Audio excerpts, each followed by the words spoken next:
Before we dive in, I want to share something that can make 2026 your best year yet. It's called the Success Blueprint, a quick, powerful goal-setting course designed to help you achieve goals that actually fit your values, your capacity, and your season of life. Inside, you'll create a focused plan for 2026 that feels exciting and doable, not overwhelming. Think of it as a roadmap that channels your ambition into meaningful, sustainable progress. And it's yours for $26. If you're ready for goals you can't wait to accomplish that are actually doable, head to womenleadwell.net/blueprint or check out the link in the show notes below. You'll be amazed at how easy it can be to achieve your biggest, juiciest goals. And now, on to the episode.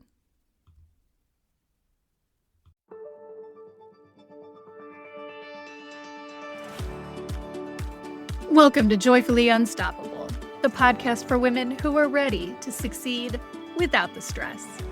Whether you are leading a team, a classroom, a boardroom, or your own big, beautiful life, I am so glad you found us. I'm your host, Becky Hamm, leadership coach, speaker, and founder of Women Lead Well. Each week, we'll explore what it means to lead joyfully, sustainably, and authentically, even in a world that tells you to hustle harder and prove your worth. You carry a lot. Let's help it feel lighter. Okay, my friends, today we are going to debunk one of the biggest myths that hold women back. That myth that you need to wait until you feel ready. What do I mean? Well, I mean, wait to launch the side hustle, wait to apply for that promotion, wait to start your podcast. You just need to wait. Maybe you need to take a course. Maybe you need a certification. Maybe you need to do some more research. Maybe you need to buy an online program to learn all about it.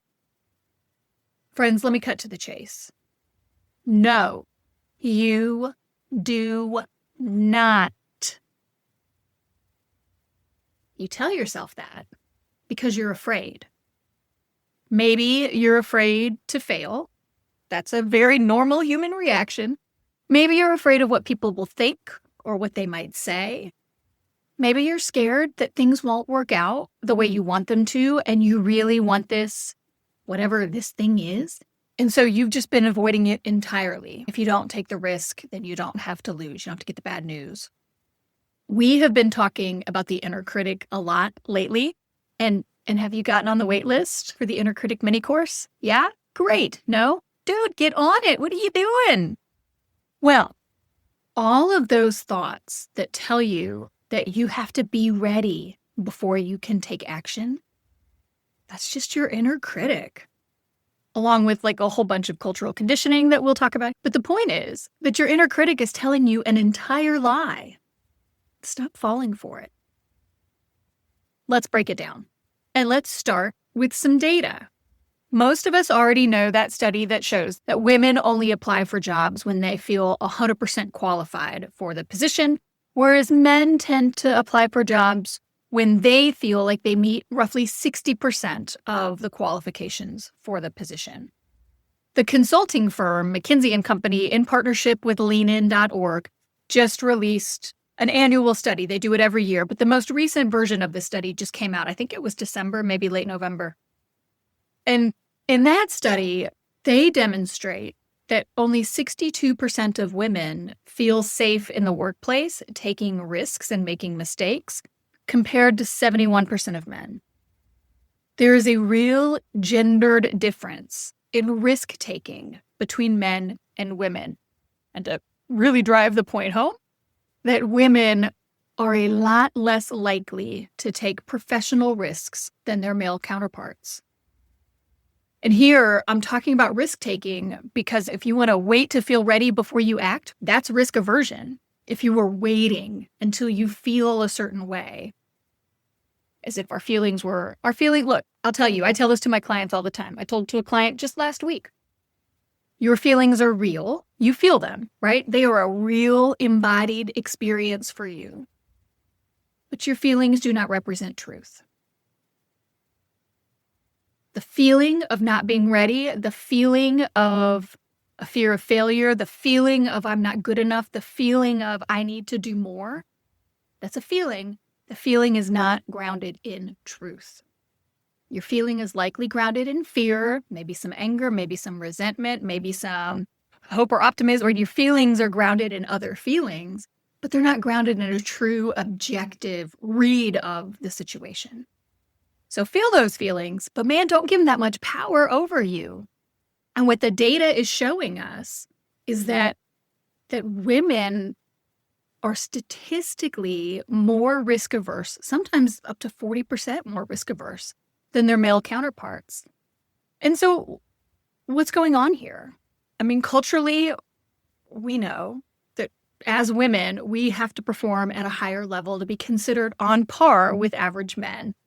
And that is even more so true for women of color. The McKinsey Lean In Org study does a great job of breaking down the gender by different groups.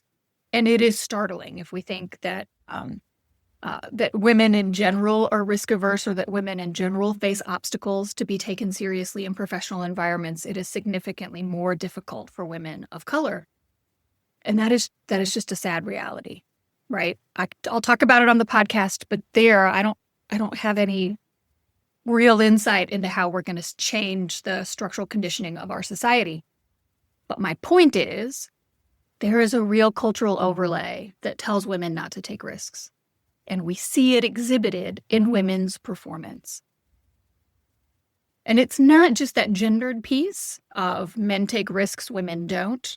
It is also the case that some of us were raised to have a fixed mindset, to equate our worth with our success. And this can also breed risk aversion because any possibility of failure is intolerable. So you're only going to take the actions where you can guarantee success. And hey, I love a guaranteed win, but the problem is that most of life doesn't work that way, right? Most of life includes some element of risk and the potential for failure. And anytime we want to grow as humans, it requires us to step out of our comfort zone and to do new things for the first time. That's literally the definition of professional development. We develop new skills and abilities that we didn't have before. So, by waiting until we feel ready, we're robbing ourselves of the chance to grow.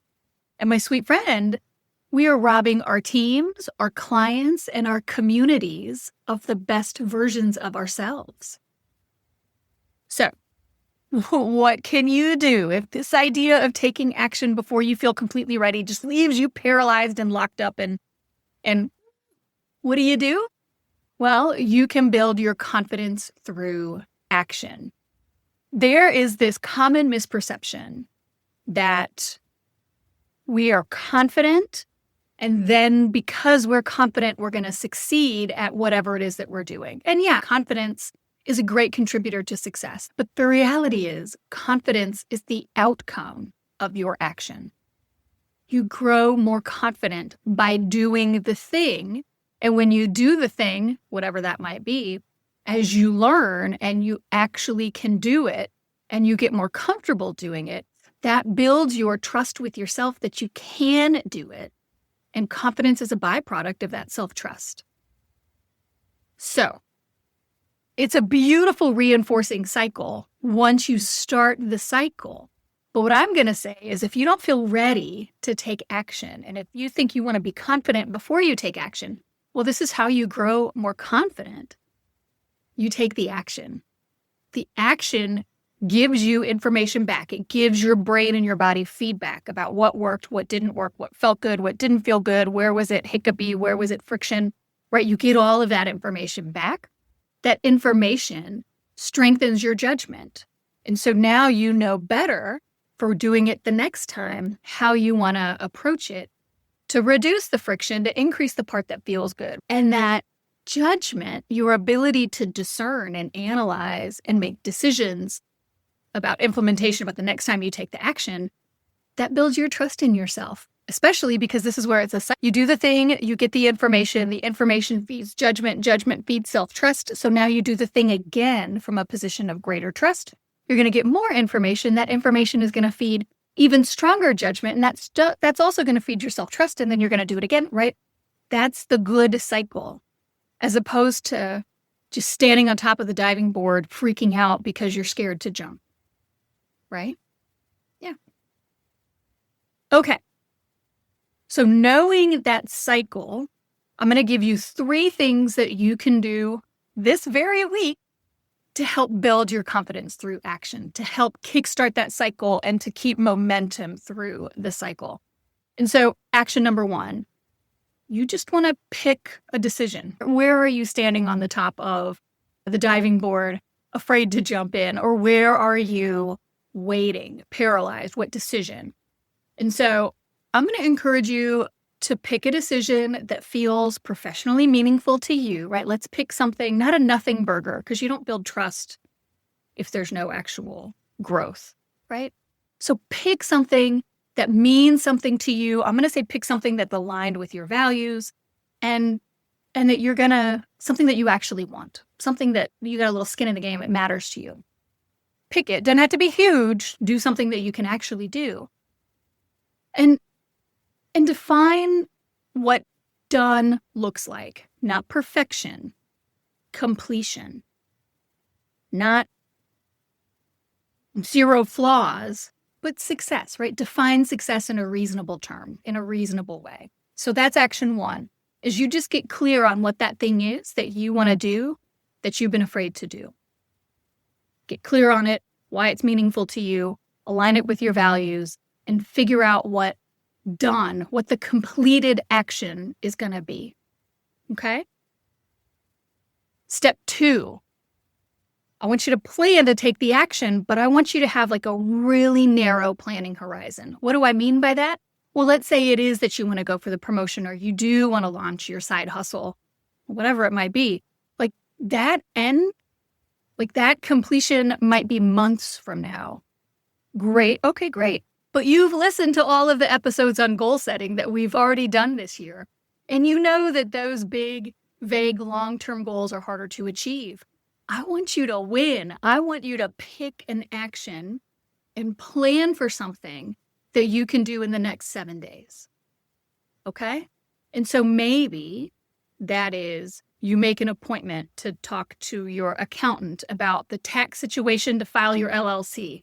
Maybe that is that you enroll in the certification program that you need to be eligible for promotion. Whatever. I don't know. But lock it in. Plan for the immediate. It's going to make it easier for you to do it. And this is a good snowball, right? You start taking those smaller actions now, you get the feedback, you get that loop going. And the more you circle around with those pieces, then your loop can get bigger and your actions can get bigger and bolder over time. But you're not going to start with some big, crazy, bold action if you haven't been willing to take the smaller actions. Start where you are and then move from there. So the action number 1, make the decision, pick the thing. Action number 2, plan what you are going to do in the next 5 to 7 days to take the step forward. What is your next executable step? And again, the goal here is momentum. It is not perfection. So as you're going through that cycle, as you take the action and you get the information, if some of that information is negative, you do not stop there. You incorporate that information into your judgment, and this is how you grow self-confidence. Self-confidence comes by overcoming the adversity of life, right? If it were always easy, you wouldn't need any confidence in yourself. And so the fact that you might hit a snag or a road bump or get some negative information, all that means is that it's working and you're doing exactly what you need to do. Okay, that leads us into action number 3. And that is that you want to reflect on data, not your judgment, not your feelings. Again, feel your feelings, but then they don't tell you what to do. They don't tell you whether you've done a good job or not because they're not objectively true. They're feelings. So once you take your action, I want you to take a minute and reflect on the lessons, on what you've learned. And you do that by just asking yourself some questions. What worked? What didn't work? What do you want to change for the next time you do it? What would you repeat, right? So you just do a sustains and improves kind of analysis, like you probably do for any of the programs that you manage. So it ain't hard. You just apply that to yourself and apply the same rational mindset. When you do a strengths, weaknesses, or a sustains and improves, or any kind of like a SWOT analysis, anything that you would do in your professional career, you probably are doing that without a lot of emotion. You're just looking at the data, and the data tells you what it tells you. The same is true in your own life. Okay, let's bring her home. I'm trying to make these episodes shorter. I want to be crystal clear that there is a causal flow. If you're watching me on YouTube, you're seeing my hand go from one side to the other. Causation, or what makes something else happen, is clear in this instance. And the causation flows. Your action causes, creates your confidence. It does not work the other way. Your confidence does not create the action. It just doesn't. It might make the action easier, but you create confidence by doing. And so if you wait until you feel ready, you're going to wait a long, long time, a whole lot longer than you objectively need to. So if you would like to live your best life, if you would like sustainable success, then getting out of your own way is essential. And taking action before you feel ready is a key part of that. It's a key part of growing your confidence. It's a key part of what makes leadership and just our life in general enjoyable. So, commit to take your action over the next week. Tag me in a post or reach out in a DM on Instagram or LinkedIn, Facebook. I'm in all the places. Let me know what you're doing and let me know how it goes. I'm really excited for you. I can't wait to hear the actions you're taking and how that helps you grow more confident. Now, I hope you'll join me next week as I share 3 habits of women who lead for the long haul. Sustainable success is an actual thing, and we're going to get into it. Now, if this episode spoke to you, I would love for you to share it with a friend who's running on MD. We need more women leading from alignment, not adrenaline. And please don't forget to like and subscribe. And if you could leave a review, I would deeply appreciate it. Building those reviews on Spotify, Apple, and YouTube really does help a little podcast like mine to get some traction and to get shown to more women who could benefit from it. Also, you can always grab one of our free resources, like Tame Your Inner Critic, the Weekly Reset Routine, and the Mental Load Reset.